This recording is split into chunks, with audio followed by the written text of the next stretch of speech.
राधे राधे दोस्तों, हमारे चैनल धार्मिक कथाएं और सरल उपाय में आपका स्वागत है। आज हम आपको जो कथा सुनाने जा रहे हैं उसका विषय है कि भृगु ऋषि ने भगवान विष्णु जी की छाती में लात क्यों मारी। जब श्री कृष्ण पृथ्वी से अपनी देह त्याग कर बैकुंठ चले गए तब पृथ्वी पर चारों तरफ कलयुग फैल गया। तब ऋषि मुनि जानते थे कि पृथ्वी पर घोर कलयुग फैलने वाला है। तब ऋषि मुनियों ने घोर कलयुग को कम करने के लिए एक बड़ा यज्ञ करने का फैसला किया, परंतु वे नहीं जानते थे कि उन्हें किस देवी देवता का यज्ञ करना है। इसलिए वे भृगु ऋषि को बुलाते हैं और उन्हें त्रिदेवों के पास ये पता लगाने के लिए भेजते हैं कि कौन से त्रिदेव सबसे ज़्यादा श्रेष्ठ है। भृगु ऋषि सबसे पहले ब्रह्मलोक जाते हैं। वहाँ पर माँ सरस्वती वीणा बजा रही थी और ब्रह्मा जी वीणा की धुन में लीन थे और वेदों का अध्ययन कर रहे थे। भृगु ऋषि के बार बार प्रयास करने पर भी माता सरस्वती और ब्रह्मा जी उन पर कोई ध्यान नहीं देते।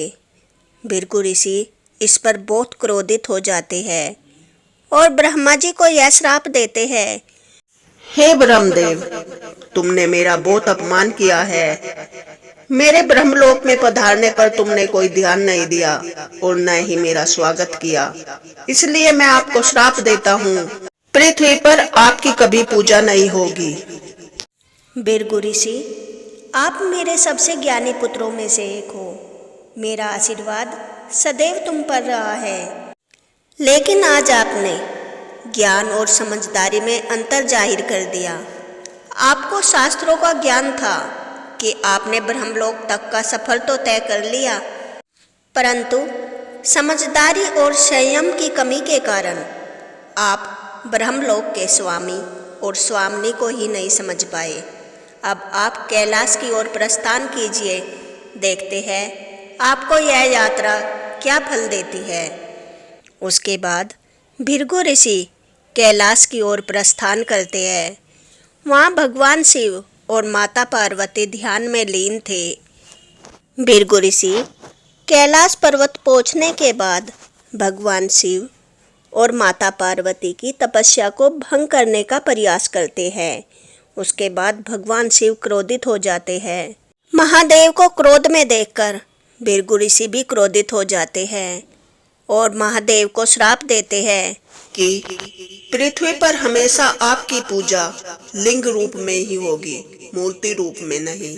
यह सुनकर भगवान शिव और क्रोधित हो जाते हैं। माता पार्वती कहती है, स्वामी शांत हो जाइए। भृगु ऋषि यहाँ केवल सृष्टि के कल्याण हेतु ही आए थे। उनकी यह परीक्षा उनके स्वार्थ के लिए नहीं, मानव कल्याण के लिए थी। भले ही उनका तरीका सही ना हो, परंतु उनकी मंशा भली थी। भृगु ऋषि जाइए, अब आप बैकुंठ की ओर प्रस्थान कीजिए। भृगु ऋषि बैकुंठ पहुँचते हैं। वहाँ पर भगवान विष्णु योग निद्रा में लीन थे।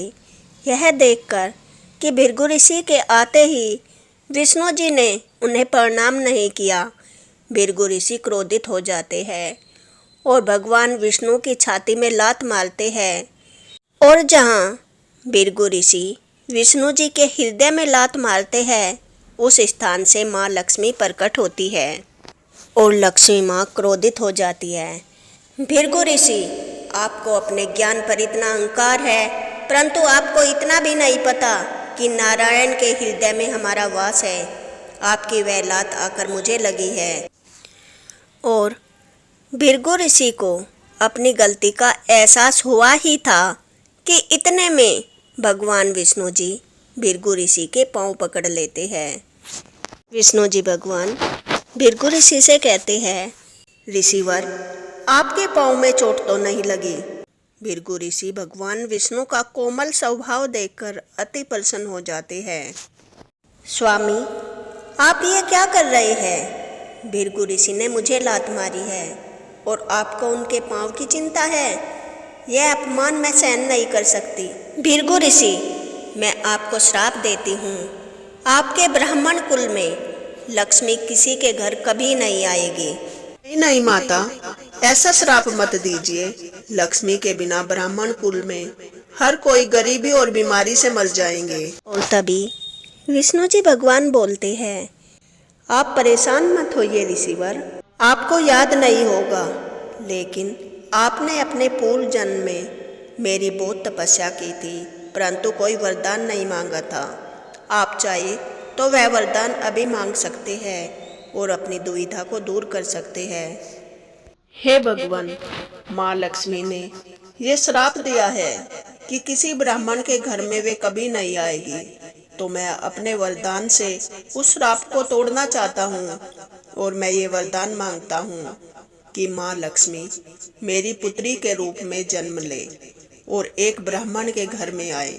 तथास्तु, ऐसा ही होगा। और माता लक्ष्मी यह देखकर कि भगवान विष्णु ने भृगु ऋषि के लात मारने के बावजूद लक्ष्मी माँ का कोई पक्ष नहीं लिया, ऊपर से माँ लक्ष्मी का श्राप भी भंग कर दिया, इसलिए माँ लक्ष्मी अति रुष्ट हो जाती है और तभी के तभी बैकुंठ छोड़कर चली जाती है। दोस्तों, इस कथा में हमने आपको बताया कि किस प्रकार भृगु ऋषि ने विष्णु भगवान जी को लात मारी थी और लक्ष्मी माता का पक्ष न लेने के कारण किस प्रकार वे बैकुंठ छोड़कर चली गई। अब इस कहानी के सेकंड पार्ट में हम बताएंगे कि किस प्रकार माँ लक्ष्मी ने भृगु ऋषि की कन्या के रूप में जन्म लिया। अगर आपको वीडियो पसंद आई हो तो वीडियो को लाइक करें और मेरे चैनल को सब्सक्राइब करें। Thanks for watching. Radhe Radhe.